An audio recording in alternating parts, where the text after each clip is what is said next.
Waalaikumsalam Waalaikumsalam warahmatullahi warahmatullahi wabarakatuh. wabarakatuh. Oke, izinkan saya dan teman-teman saya di sini memperkenalkan diri. Kami adalah peserta Latsar CPNS tahun 2022 dari Kota Sukabumi, Angkatan 1, Kelompok 4. Di sini kami berkumpul untuk berdiskusi tentang isu aktual yang terkait dengan pelaksanaan penyelenggaraan pemerintahan dalam upaya mewujudkan smart governance.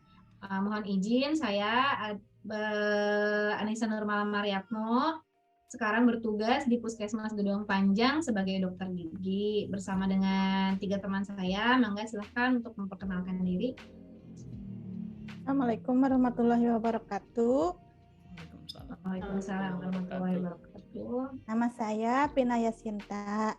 Sekarang saya bertugas di UABK RSUD R. Samsudin SH, jabatan sebagai ahli pertama nutrisionis. Baik, mohon izin memperkenalkan diri. Nama saya Agung Ginanjar. Saya bekerja di instansi UABK RSUD R. Samsudin SH sebagai perawat ahli pertama. Assalamualaikum warahmatullahi wabarakatuh. Nama saya Sinta Aulia. Sekarang berada di instansi UPTD Puskesmas Baros dengan jabatan bidan ahli pertama. Ya, terima kasih teman-teman. Di kesempatan kali ini kan kita akan membahas tentang isu aktual yang berkaitan dengan smart governance ya. Nah, mungkin ada yang tahu apa itu pengertian atau definisi, deskripsi tentang smart governance? Ya, dari saya dulu ya.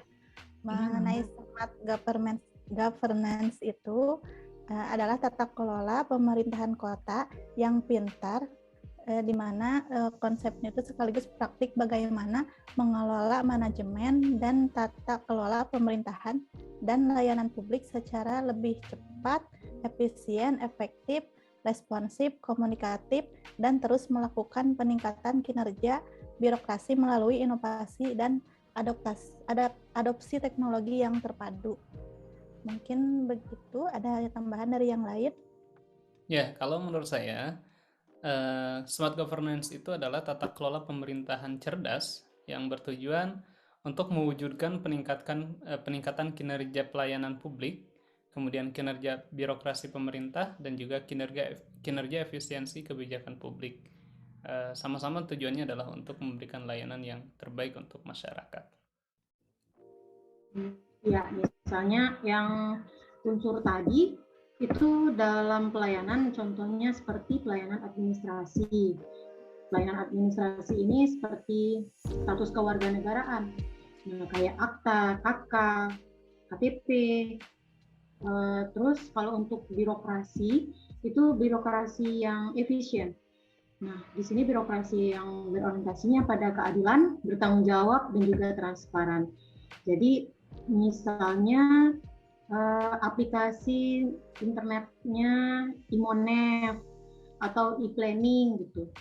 Jadi pengembangan aplikasi di birokrasi ini diarahkan menuju integrasi atau bisa saling berkomunikasi dan terhubung antar satu aplikasi dan ke aplikasi PPD lainnya gitu. Dan kalau untuk kebijakan publik itu seperti efisiensi kebijakan publik ya. Nah, di sini mengutamakan aspek yang berdampak positif bagi masyarakat. Misalnya pengaduan melalui mekanisme mendengarkan aspirasi masyarakat. Seperti itu. Itu bisa langsung jadi ke penerapannya di smart governance seperti apa, kayak yang aplikasi yang tadi Teh Sinta sebut ya, kan jadinya sekarang udah banyak tuh macam-macam aplikasi yang ada dari pemerintah untuk masyarakat. Saya tahu sih beberapa aplikasi itu seperti aplikasi yang dibuat sama BPJS ya, Lapak Asik, itu mungkin ada yang pernah dengar. Aplikasinya itu untuk menerima keluhan dari masyarakat, terus juga untuk pencairan JHT seperti kemarin kan saat banyak yang kena PHK, banyak yang mencairkan JHT-nya itu lewat lapak asik itu gitu. Kalau teman-teman mungkin ada yang tahu aplikasi lain yang berhubungan dengan dari pemerintah seperti itu? Lapak asik tadi itu untuk BPJS Ketenagakerjaan ya? Oh iya, betul Kang. Untuk BPJS Ketenagakerjaan dia dibuatnya. Selain BPJS mungkin ada yang lain Kang, tahu apa gitu? Kalau di Sukabumi, karena kebetulan kan kita berasal dari Sukabumi nih ya, itu banyak sebetulnya Iya. sih yang dikeluarkan oleh pemerintah kota Sukabumi ya. Di antaranya adalah yang pertama untuk menampung pengaduan ya masyarakat, untuk mengakomodir masukan dan juga permintaan dari masyarakat. Itu namanya adalah aplikasi Super ya. Itu adalah aplikasi pengaduan masyarakat yang memang disiapkan oleh pemerintah Sukabumi untuk mengakomodir keluhan atau keinginan warga di Kota Sukabumi. Kemudian juga Kota Sukabumi memiliki aplikasi namanya perpustakaan digital ya, sesuai dengan program pemerintah Kota Sukabumi, di mana untuk meningkatkan literasi digital di tengah-tengah masyarakat kita ya. Dan juga masih banyak sih, mungkin bisa ditambahkan oleh yang lain. Ya, kalau untuk yang lainnya seperti aplikasi yang dikeluarkan oleh Dinas Kependudukan dan Pencatatan Sipil Kota Sukabumi ya. Di sini Disduk Capil meluncurkan 4 aplikasi untuk mendukung layanan administrasi kependudukan. Aplikasi yang dikeluarkannya itu Kado Terindah untuk layanan pengurusan KTP elektronik, kemudian aplikasi Kita Cerdas untuk pengurusan kartu identitas anak, aplikasi Kami Hebat untuk pengurusan kartu keluarga, sama yang terakhir adalah aplikasi Patepang Sono untuk pengurusan surat pindah gitu. Jadi 4 aplikasi ini berbasis sistem Android dan dapat diunduh melalui Google Play Store gitu. Jadi masyarakat bisa mengaksesnya dengan mudah, tidak perlu datang ke Disduk Capil, cukup melalui internet, daftar melalui aplikasi, nanti kalau sudah jadi baru bisa diambil ke sana. Kemudian aplikasi yang lainnya, aplikasi Kunjung Pajak. Nah, kalau di Sukabumi ini aplikasinya dikeluarkan sama KPP Pratama Pajak. Tujuannya ini hampir sama kayak tadi ya, untuk memudahkan masyarakat juga.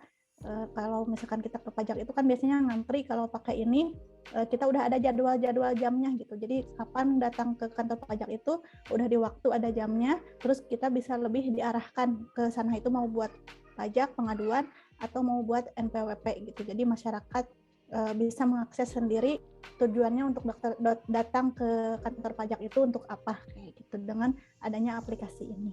Mungkin dari saya segitu. Ada lagi aplikasi yang mungkin kita nggak bakalan lupa karena memang dibutuhkan kalau kemana-mana, seperti Nah, Peduli Lindungi itu awal-awal dimarakan vaksin COVID itu kan syarat bepergian. Nah, jadi orang vaksin dapat kartu vaksinnya itu secara dapatnya seperti benaran kartu dan atau enggak kertas HVS A4.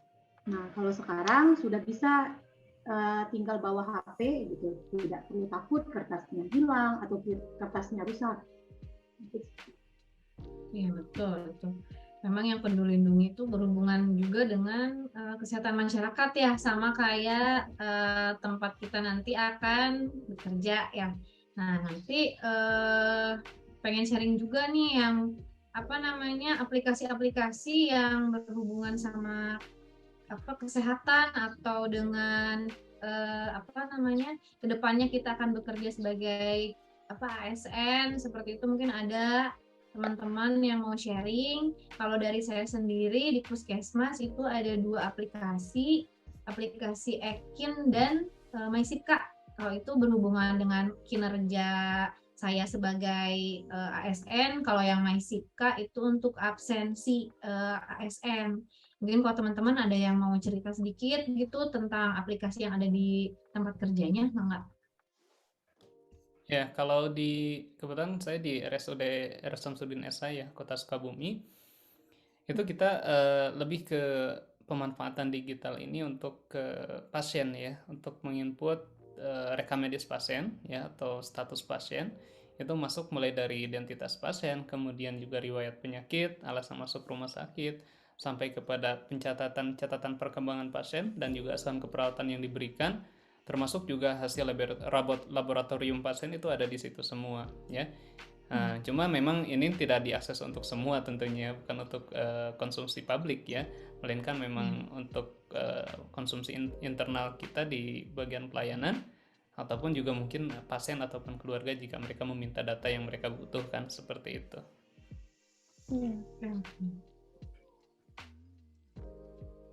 Mungkin ada yang lain Teh?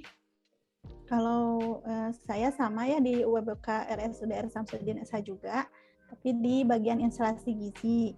Kalau di instalasi gizi itu beberapa penerapan teknologi digital itu salah satunya aplikasi sistem DPMP gizi yang terhubung dengan SIM-RS ya, Sistem Informasi Manajemen Rumah Sakit. Jadi dengan adanya sistem ini, daftar permintaan makan pasien dari setiap ruangan rawat inap menjadi lebih mudah untuk diinput dan mempercepat pekerjaan input data makan pasien gitu. Jadi pelayanan pemberian makan pada pasien pun tidak telat, terus sesuai dengan kelas perawatan kayak gitu. Mungkin itu. Kalau di puskesmas tempat saya bekerja, ini mungkin bisa berhubungan dengan unsur birokrasi ya, karena lagi masa-masanya buat akreditasi nih.